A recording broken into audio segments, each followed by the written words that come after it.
Alright, okay, so, look.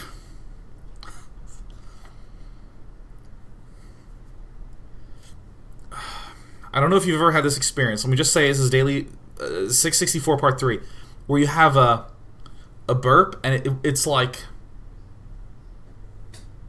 oh, there it is. Oh, thank God. Oh. When it's like doing this and you're like, it's not quite as bad as wanting to yawn, but you can't when you're just like trying to get over the hump. As the other one, it was brutal. But okay, we talked a lot about the mid game in the last segment. We're talking more about these sort of closing moments. I swear, my favorite thing about watching Scarlett play is her frequency of getting this damn upgrade, the adrenal glands. Oh yeah. And then getting the 3-3 upgrades as well. I mean, Ultralisks are in fact here somewhere. There they are. Hi! Chitinous plating still needs to be upgraded. I also believe that the evolution pit has gotten the pathogen glands, but there's not a single sign of any infestas at all. There's not a single sign of any Ultralisks anywhere. And one of my favorite things about watching an excellent Zerg player, such as Scarlett, is this willingness to delay the big guys until the pressure's starting to lighten. Right now, a full force for the Terran player has just been removed, so the pressure's lightened. Almost always, a player who's going for Ultralisk dies because of the because he's being hit right before the transition. So I love this. Chitinous plating. I will never tire of making that noise. I'm gonna be like 100. It will have removed my throat because it wore out from talking so much, and I'll still figure out a way to squeeze my face into. So this move, again, it's not just harassment for the sake of harassment. It's harassment for the sake of setting up good baneling landmines, for buying time to Ultralisks.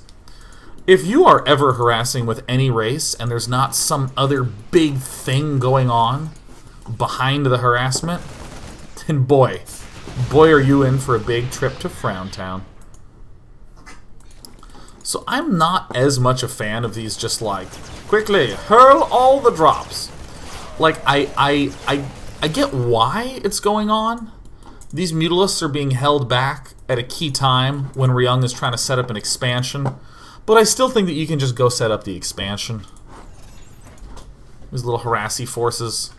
The thing that I do love about the drops is that it has provided an opportunity for Ryung to keep the creep spread back. I mean, these are fresh tumors.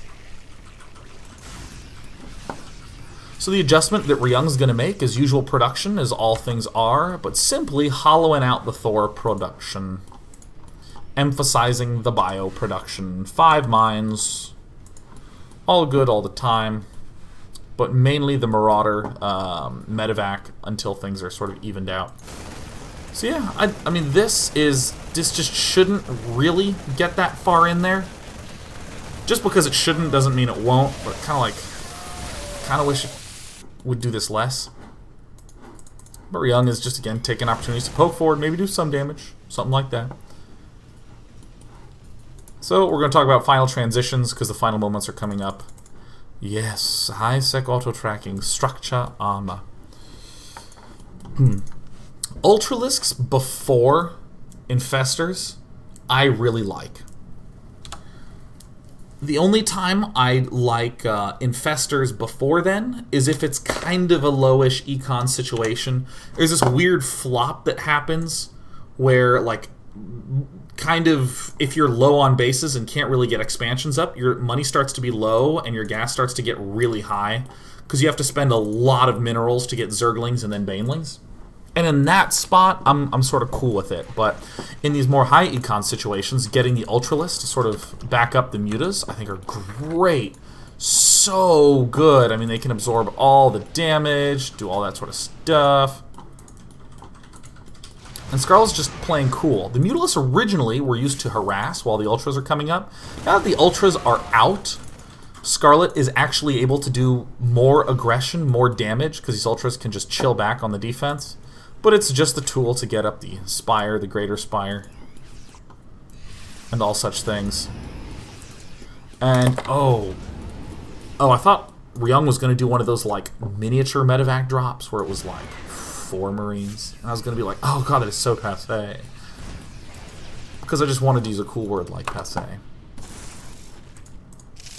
This is about as rough a spot as you can be in as our good friend Ryung, but I like this continued...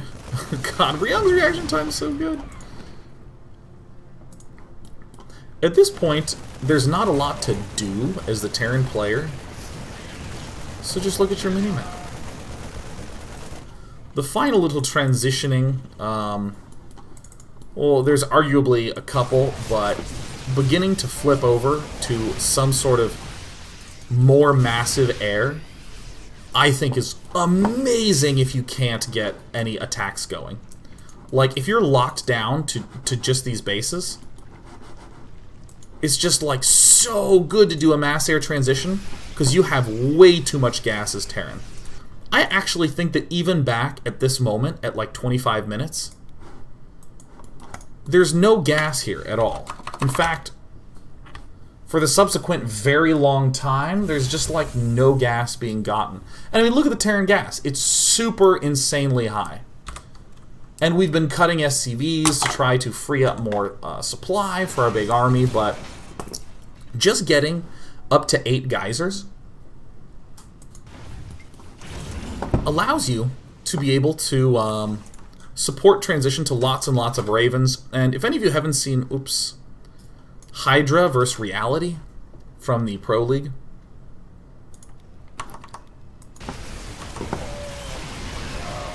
that is an amazing example of why once Ravens hit a critical mass, they're amazing! Like, this sort of push, I think is okay if there's already like 6 or 7 Ravens out to do this attack to begin to, you know, keep freeing supply. Now Ryung is sort of uncomfortably forced into this reactive mode where he has to build Vikings out of all of these to cope with what's eventually going to be Corruptors, or so he thinks. But as we can see, Scarlett's still just kind of going ultra infesta. I mean, the options certainly available, but with the macro hatches going down, I think Scarlett's just gearing up to flood, really. It's just hitting that critical mass. I just really love the slow transition over to getting some Ravens up, because Seeker missiles are a lot better now. They're cheaper.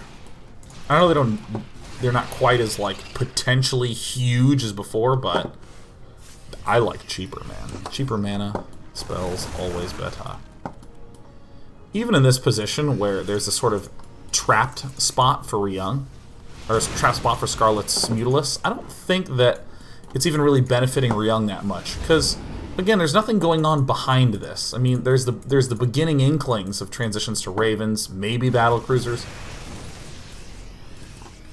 but it's just a little too late. So I mean, if I had to say one thing that like I would have liked to see Ryung do differently here, it would definitely be the powering up to the Ravens.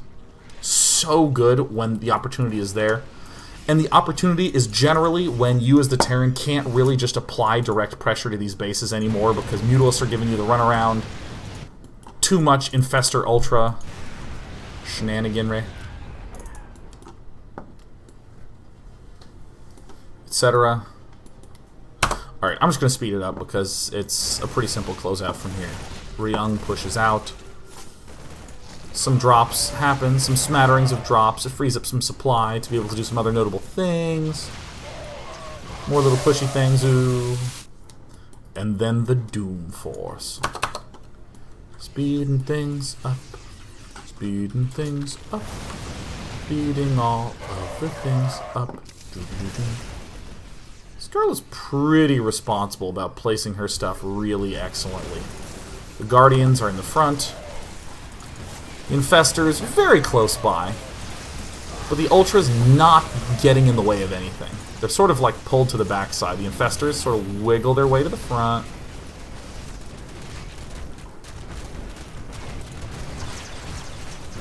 And Scarlett, I think, only has to kill this base and to never ever go beyond that. There is no huge reason to force yourself down into this crevice. Only if you're just thinking, oh yeah, I've won, 100%. There's just no big need to. Oh yeah, sorry, these are Broodlords. Sorry, I said Guardians. I think I said it twice, maybe even 3 times. I don't know. Guardians are probably the best unit in the game. And win. I just love the patience that Scarlett exerts, not getting the Broodlords too quickly, even having the Greater Spire up and just being like, okay, now I think it's good time to get him. And when was that time? When the Terran aggression was really on the back foot. The Ultras were out to defend at home. The Mutas were out attacking on the... Ouch! Attacking on the other side. Come on, elbow. Whew. I have a weak elbow. Yeah. So, yeah. I said the things I want to say, yeah. Yeah. I liked Ryung in this game a lot, too, because it showcased kind of the modern Terran style, where it's not just rally mines, rally marines, and no matter what, we get huge value from each mine because every shot is insane. Instead, it's much more of, okay, let's carefully get into position to scan, kill off a little bit of things, you just pull back. Scan over there, kill all little things, pull back. Okay, opportunity set up here. Push, drill, drill, drill. Lots of smart interaction of the buildings with the timing. Oh, you have to be really careful with a lot of turrets right now because I don't have a ton of Marines, and Mutilos are sure to be coming. But Scarlett, I just loved that patience, and especially the early game answer of delaying the Baneling Nest a ton. Love it. Looks like everyone's hugging everyone else in chat. That's fantastic. Let's pick some question.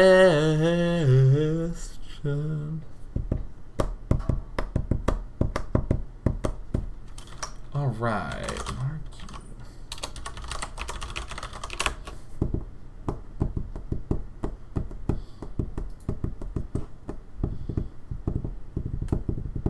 Uh-oh.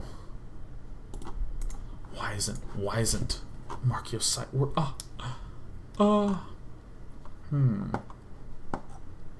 Something. EMN Giant Gnome says Day9. If Ryung had gone with the air switch, does Scarlett have a good response? It feels like if Terran gets to that spot and can go into air, Zerg can't really win, at least on split maps. Yeah,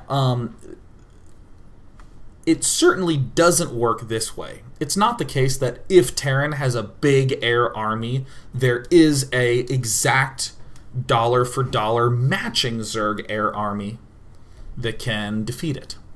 Rather, it's that the transition to air is slow and costly and makes Terran vulnerable. So Zerg can oftentimes kill Terran during that transition, or at the very least damage them. So what should happen is that the Zerg should damage the Terran during the transition, and then when the Terran does have a big air army, Zerg can bring a 2.5 times the size counter army and win with sheer numbers.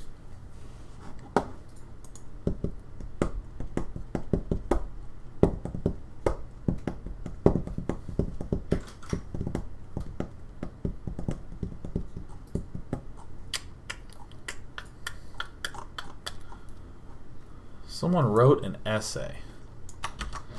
I'm going to open it in Notepad. It's from Control Zerg. Day9, I feel Scarlett could have been more successful if she tried to take her 5th base in the middle where the majority of her creep was, as opposed to taking it at the 1 o'clock position. Every time Scarlett was forced to defend the fish, she spread herself thin, allowing Ryung to take some control. Blah, Ultras, yeah, and everything else there. Yeah. So Control Zerg says, why take this 5th instead of this 5th? In particular, I think this is most clear here. And then Control Zerg goes on to include a whole bunch of other notes as to some of the things that were going on at the time to make sure that I knew the time. Yeah, so here, like, it's easy to note, like, oh my god, there's a drop up here. And there's an attack going on here. Like, let's just look at the minimap during this battle. Here's the time that Control Zerg would really be referring to. See Scarlett spreading herself thin. We can actually see Mutalisk heading up here. We can see these Ling Banelings. Isn't this bad? Isn't this a problem? Oh, Tristan's so popular. In reality, it is entirely intentional for Scarlett to be spreading herself apart late. Early on, oh, actually, I skipped like a paragraph. The reason you want to be spread out is that you are faster. Zerg is faster. And if we look at this moment in time, Zerg has the ability to both kill off this drop and still get back in time to be able to defend this expansion with only minimal lost mining time. Look, everything's already back. The reason that we want to spread ourselves out if we have a faster army is that, imagine for a moment, if the Zerg had a base here. Well, it means that this Terran player only needs to attack up to this base in this pattern, and then if Terran can break this base, he can immediately move up here. The way it feels for Terran is, oh cool, I only need to attack one location and I get 2 bases. If you have a faster army, a much faster army than your enemy, you should consider spreading your bases out very, very, very, very far. Now we can contrast this with the early game where we would say, but Scarlett took this base that's close. Why is that? That's because at this point in the game, Scarlett has a slower relative army. The queens, where are they? There, here we go. The queens are the important defensive tool. They need to be nearby. And this is a very fast army. So when Terran has a much faster army, Zerg tucks those bases tightly together to keep them alive. And when they're far apart, or excuse me, later on when the Zerg army is much faster, that's when they get spread far apart.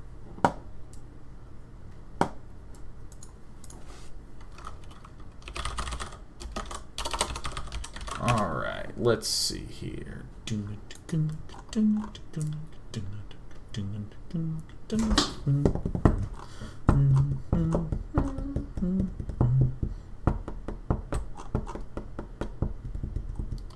Let's see, let's take one more thing.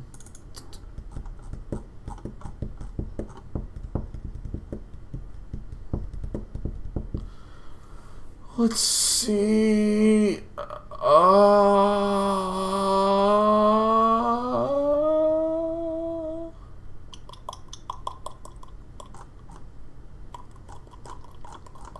I don't know why I'm making that noise. I don't know.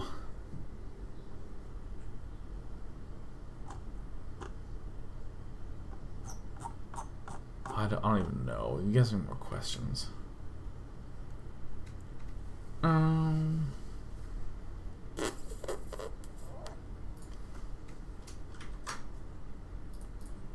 don't know, I'm done. I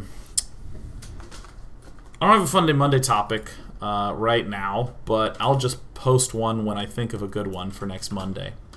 I literally didn't do anything on break, including prepare for this show. I only started doing that today. So, yeah. So we'll have Fun Day Monday next week. I just don't know what it is. And I actually do have to think about the topic, because there's a lot of topics that initially sound good that are terrible. Such as, play the game while zoomed in all the way.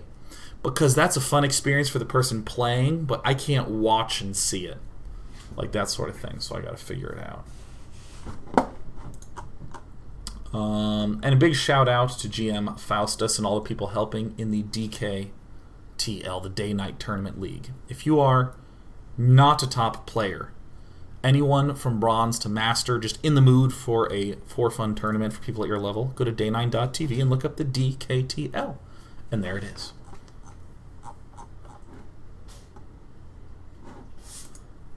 Someone asked me if I've been gaining weight. Of course, it's Christmas break. Who starts getting fit over Christmas break? Who's ever been like, oh, Mom, please, no, it's Christmas dinner? Well, gee, please, hold off on the heavily fatted, deep-fried thingies. Everyone have yourself a good evening. I'm out.